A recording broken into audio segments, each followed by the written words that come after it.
Al-Asdiqa, salam alaikum. Bonjour ou bonsoir les amis. J'espère que vous allez bien. Bienvenue sur votre chaîne Bled Magharibia qui attend vos encouragements en la partageant autour de vous et auprès de toutes vos connaissances. Merci de nous recevoir chez vous et parmi vous. Cette 55e vidéo vient vers vous pour vous proposer ce qui fait débat habituel maintenant, c'est-à-dire tout ce qui fait discussion désormais entre nous à chaque fois. Et ce CQFD de votre Bled Magharibia aborde cette séquence par la crise diplomatique entre les deux royaumes espagnol et marocain, en se penchant sur cette Espagne qui admet des contacts avec le Maroc, alors qu'hier vendredi, en ce qui concerne la ville occupée de Ceuta, un ancien ministre de la Défense critique les autorités de son pays pour leur rôle dans cette crise.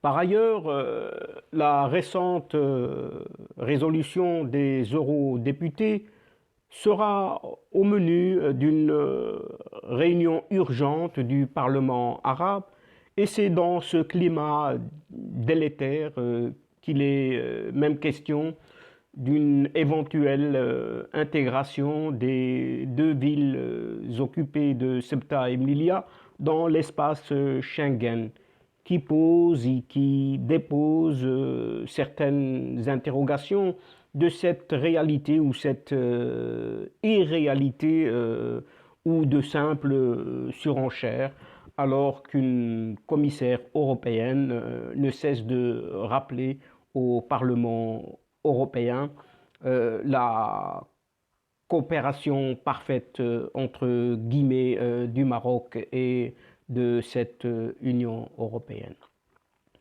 Mais à contrario, les députés espagnols rejettent une proposition pour la reprise des relations avec le Maroc. Et concernant justement cette ville de Ceuta occupée, Vox, ce parti d'extrême droite, demande un bilan des altercations causées par les pseudo-migrants marocains. Et donc après ce petit préambule, mais alors est-ce que pour autant le bout du tunnel pour la crise diplomatique entre Rabat et Madrid, alors que du côté du ministère espagnol des Affaires étrangères, l'heure est plutôt à un certain optimisme tout à fait prudent. Au département donc d'Arantxa González Laya, ils sont vraiment satisfaits du progrès réalisé grâce à une diplomatie discrète pour réorienter la relation avec le Maroc vers la pseudo-normalité, rapporte même l'agence EFE, citant les confidences de sources anonymes diplomatiques espagnoles. Et les mêmes sources n'ont pas souhaité révéler non plus si cette reprise du dialogue entre guillemets serait l'œuvre des deux chefs de diplomatie des deux pays ou s'il y aurait d'autres canaux de contact entre les deux pays voisins. Donc cette agence EFE souligne que les sources au ministère des Affaires étrangères n'ont pas souhaité commenter le communiqué de ce vendredi du département de Nasser Bourita consacré à répondre à la résolution du Parlement européen condamnant le Maroc pour l'instrumentalisation de milliers de mineurs dans sa crise diplomatique avec l'Espagne. et un ancien ministre de la Défense au sein du gouvernement espagnol entre 2004 et 2006, un certain José Bono, a indiqué être pleinement conscient de l'importance des relations de l'Espagne avec le Maroc et les États-Unis. Et à quelques jours de la rencontre prévue lundi entre le Premier ministre Pedro Sánchez et le président américain Joe Biden dans le cadre du sommet de l'OTAN, Bono a précisé que les relations entre les deux pays étaient aussi importantes que celles entre notre pays et le Maroc. Fin de citation. Il a déclaré à la Sexta ne dévoiler aucun secret en disant que plusieurs dizaines d'attentats meurtriers ont été empêchés en Espagne grâce justement aux services secrets marocains. Et selon lui, le Maroc a informé loyalement l'Espagne sur ces questions, plaidant donc pour entretenir urgemment de bonnes relations avec le voisin du Sud. Bien sûr qu'il y a des problèmes, mais ils doivent être résolus de bonne foi et par la compréhension. S'entendre mal avec le Maroc est typique des idiots en Espagne, a-t-il tranché. Et l'ancien ministre a également insisté sur la nécessité de faire tous les efforts pour se reprendre sur ce qui n'a pas été bien fait et en allusion à la gestion de la présence de ce Brahim Ghali alias Bambatoche dans le royaume ibérique. Cependant, le séjour hospitalier en Espagne du chef du Polisario, José Bono, a estimé que l'aide médicale que peut donner le pays à quiconque ne peut être refusée. Cependant, il a tout de même précisé que le chef séparatiste n'était pas une sœur de charité, rappelant qu'il faisait l'objet d'une enquête pour des crimes très graves. Rentré en Algérie, où il a été pris en charge à l'hôpital militaire Ain Naja, près d'Alger, ce Brahim Ghali reste poursuivi à Madrid pour des faits de viol, torture, enlèvement, séquestration et crimes contre l'humanité, et on en passe des meilleurs, alors que d'autres tribunaux enquêtent sur les circonstances de son entrée en Espagne sous une fausse identité donc. Et quant à l'ancien Premier ministre Felipe González, a appelé à tourner rapidement la page du conflit diplomatique avec le Maroc dans le cadre du respect mutuel entre les pays sans qu'une partie n'impose son opinion à l'autre, et d'affirmer qu'il a vécu la crise diplomatique avec une grande inquiétude et une grande douleur. Et pour mémoire, Nasser Bourita avait démenti le 23 mai dernier l'existence d'un dialogue avec Madrid. Et contrairement à ce que dit la ministre espagnole Arantxa González Laya, il n'y a pas de contact entre le Maroc et l'Espagne depuis le déclenchement de cette crise, avait-il assuré. En tout cas, c'est dans cette ambiance que le Parlement arabe tiendra le 26 juin prochain au Caire une réunion d'urgence pour discuter de la dernière résolution du Parlement européen à l'encontre du Maroc. Et dans un communiqué publié ce vendredi, son président Adil Ben Abdelrahman Al-Assoumi a indiqué que la tenue de cette séance spéciale et d'urgence a été décidée partant de la responsabilité du Parlement arabe qui apportera tout son soutien et toute sa solidarité au Maroc qui fait face à cette crise dans laquelle le Parlement européen s'est incrusté de façon injustifiée. Fermons les guillemets. Avant l'adoption de la dite résolution, le Parlement arabe avait demandé à son pendant européen de se garder de toute intervention dans cette crise qui doit être résolue dans un cadre bilatéral entre le Maroc et l'Espagne, a-t-il ajouté.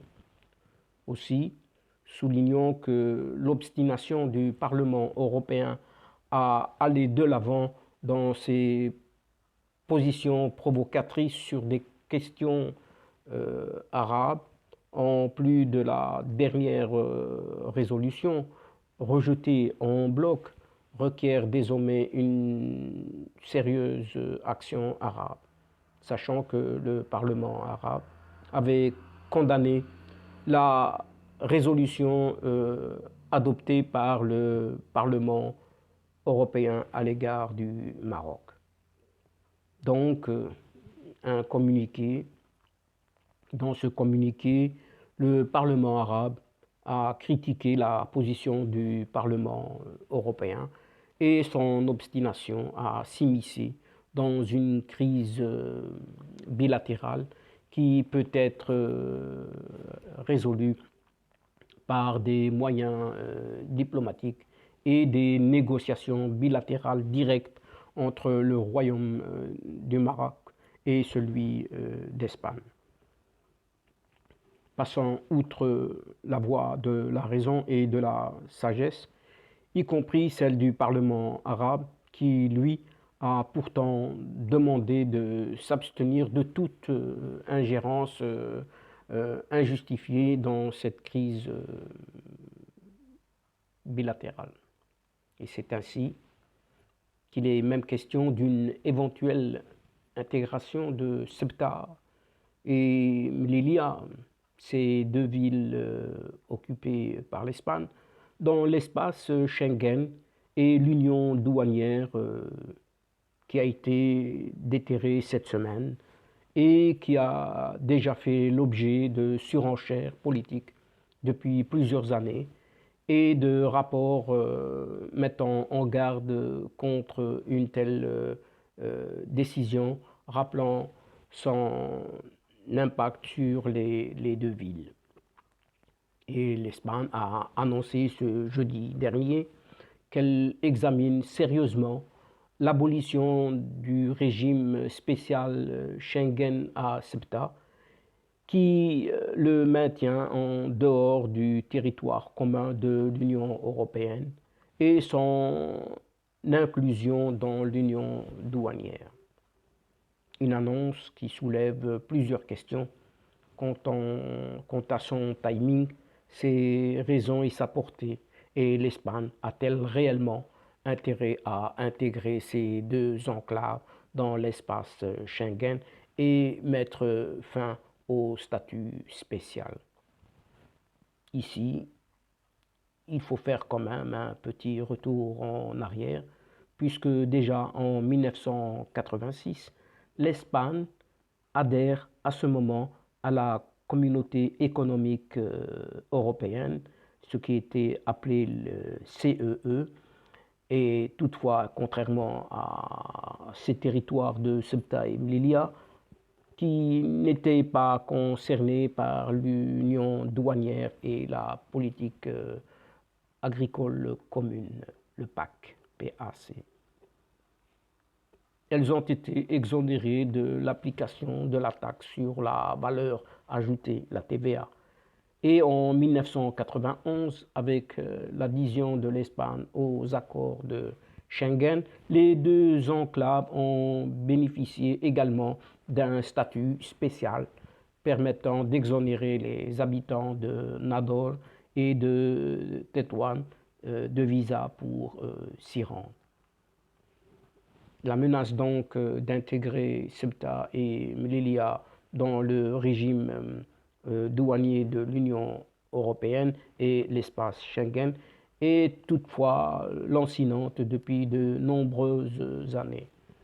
Elle date de l'arrivée à la tête de la ville de l'indétrônable Juan Vivas en 2001, puisque en tentant la surenchère, il avait ainsi assuré en 2008 son intention de demander formellement à l'Espagne de traiter immédiatement l'entrée de Ceuta dans l'union douanière. Une annonce qu'il réitérera à plusieurs reprises, mais en 2011 avec l'arrivée de Mariano Rajoy à la tête de l'exécutif espagnol, le chef du Parti populaire, PP, calme les ardeurs de Juan Vivas, et en 2015, le gouvernement local de l'enclave espagnole expliquait même qu'il partage avec l'exécutif espagnol l'idée que la ville ne devrait pas demander aux institutions européennes d'intégrer l'union douanière et d'évoquer alors comme condition la certitude que tous les membres du Conseil de l'Europe diront oui à une intégration qui garantit à Ceuta de ne rien perdre de ses spécificités économiques et fiscales, qualifiant celles-ci de droits et non pas de privilèges. Et donc en 2018, année coïncidant paradoxalement avec le départ de Rajoy, Vivas réitère son annonce en affirmant que le gouvernement local de la ville considère une éventuelle intégration dans l'union douanière comme pratique et positive, à la fois pour la consolidation du statut de Ceuta et pour les possibilités d'expansion de l'économie locale. Mais en réalité, Ceuta, avec sa sœur jumelle Melilla, ont beaucoup à perdre, puisque 4 mois seulement avant les déclarations de Vivas en 2018, Processa, société publique de développement à Ceuta, a sorti une étude pour alerter sur le fait qu'une intégration dans l'union douanière et sans spécificité pourrait se traduire par un recul économique de 103 millions d'euros, une contraction du PIB, du produit intérieur brut local, de 6,2% et la perte de tout de même 1400 emplois réguliers dans le pire des scénarios possibles.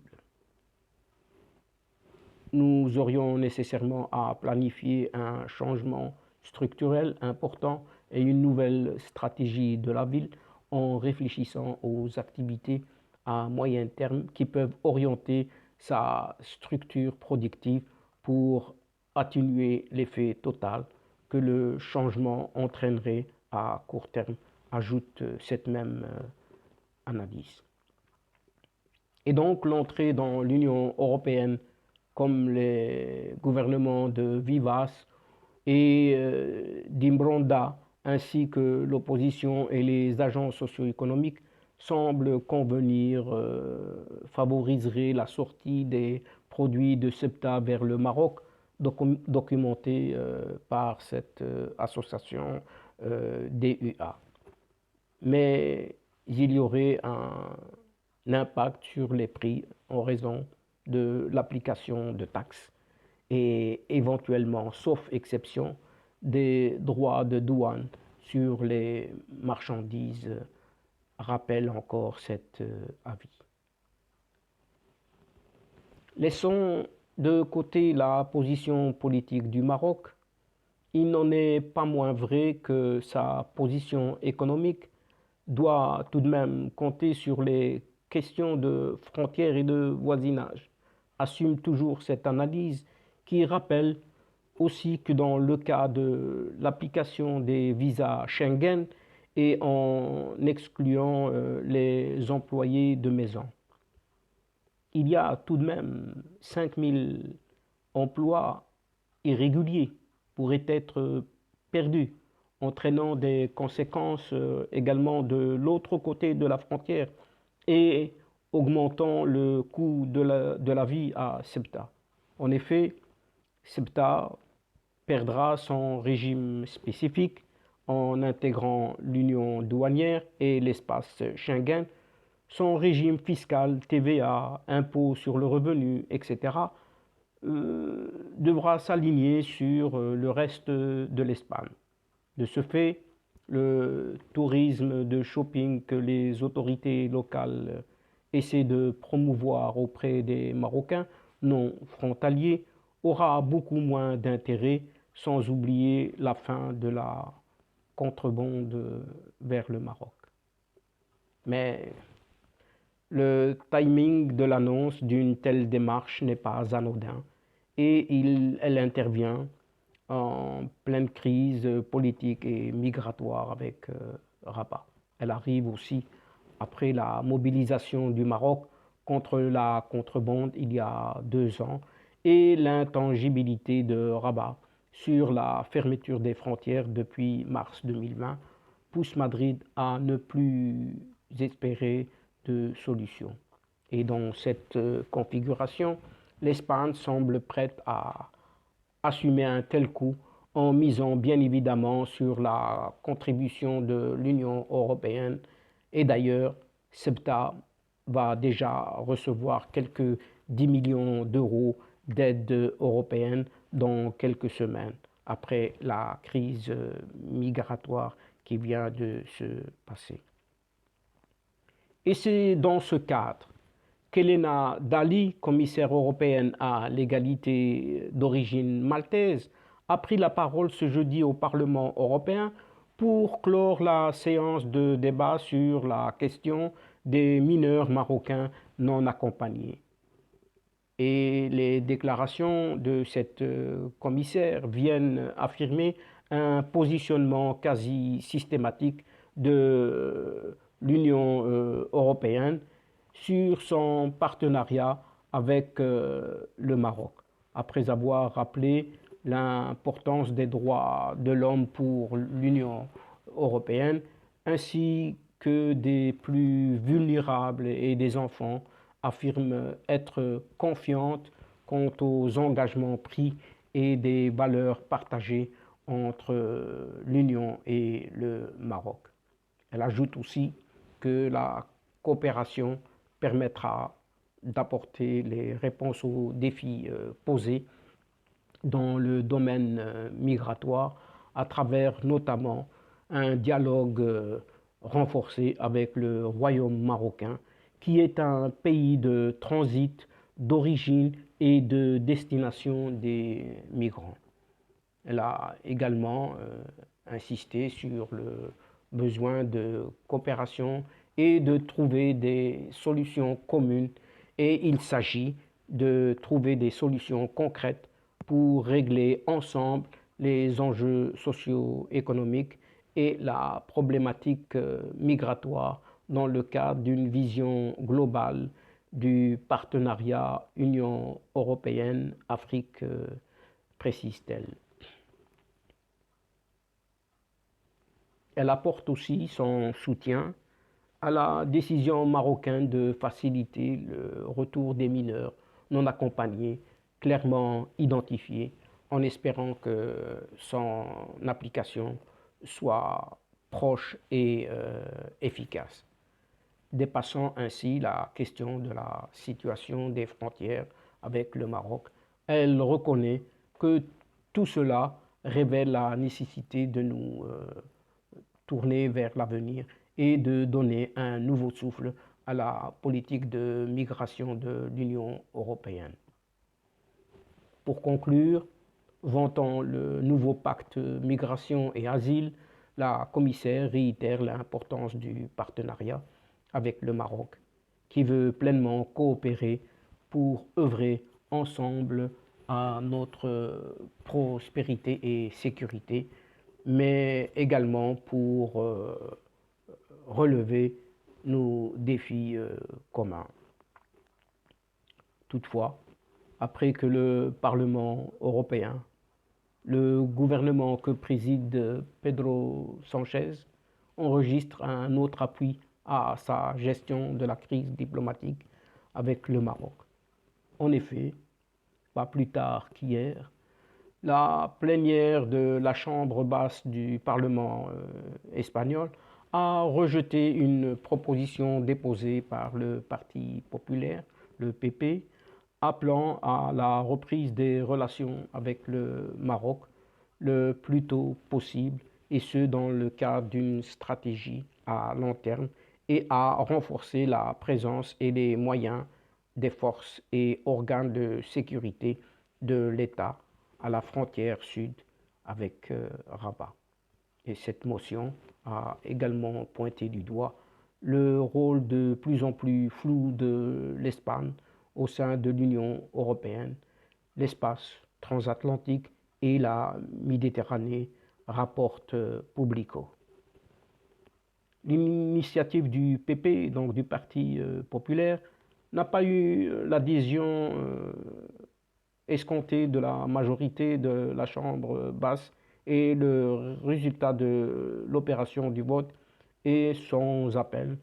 204 députés du Parti socialiste ouvrier espagnol, PSOE, Unidas Podemos et les formations catalanes et basques se sont prononcés contre la proposition des amis de Pablo Casado, alors que seulement 143 voix l'ont approuvé.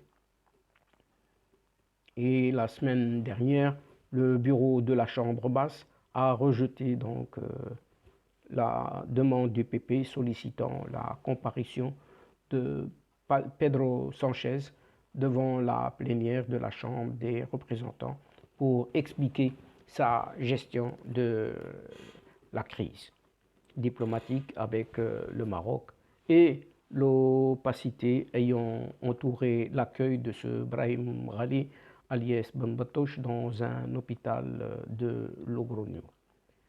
Et enfin, nous terminons cette séquence en abordant ce parti d'extrême droite, Vox, qui n'est pas en reste, puisqu'il continue de surfer sur la crise migratoire à Ceuta, suite à l'arrivée massive de milliers de Marocains, dont des mineurs, dans l'enclave espagnole à la mi-mai. Et dans ce sens, la section locale de la formation politique a adressé plusieurs questions à la délégation gouvernementale, l'interrogeant sur les nombreuses altercations dans les rues, tentatives de vol, effractions et bagarres signalées par les habitants lors de la dite période. Et la députée nationale de Vox pour Ceuta, Teresa Lopez, a également demandé au gouvernement de Pedro Sánchez de faire rapport sur le nombre d'agents déployés pour faire face aux altercations causées par les immigrants illégaux. Elle s'est aussi interrogée sur le nombre d'immigrés ayant été détenus à Ceuta dans la nuit du 19 mai dernier, et combien de vols perpétrés par des Marocains entrés illégalement ont été signalés à ces dates, rapporte la presse locale. Sur le dossier des mineurs, le parti d'extrême droite a requis du gouvernement de lui communiquer le nombre total de ceux arrivés à Ceuta et le nombre ayant été répartis sur toute l'Espagne. Il a également été demandé à l'exécutif de Sánchez de faire un rapport sur le nombre de mineurs qui sont retournés volontairement, entre guillemets, au Maroc, et le nombre de ceux ayant été renvoyés pour avoir franchi les frontières. De plus, suivant ces thèses relatives à des concessions, dont l'octroi de la nationalité espagnole, le parti de Santiago Abascal a également demandé des informations sur le nombre de dossiers pour les citoyens marocains résidant en Espagne. Et donc, chers amis, c'est ici que nous prenons congé de vous en refermant la séquence d'aujourd'hui, tout en espérant vous retrouver bientôt avec grand plaisir à travers ce qui fait débat ou ce qui fait discussion entre nous. Un tout grand merci pour votre confiance, votre fidélité et votre patience. Ne nous oubliez pas, en aidant votre Bled Magharibia, en vous y abonnant en masse et surtout en partageant autour de vous et auprès de vos connaissances les séquences vidéo de Bled Magharibia. Au revoir les amis, al-asdiqa, salam alaikum wa rahmatullahi ta'ala wa barakatuh.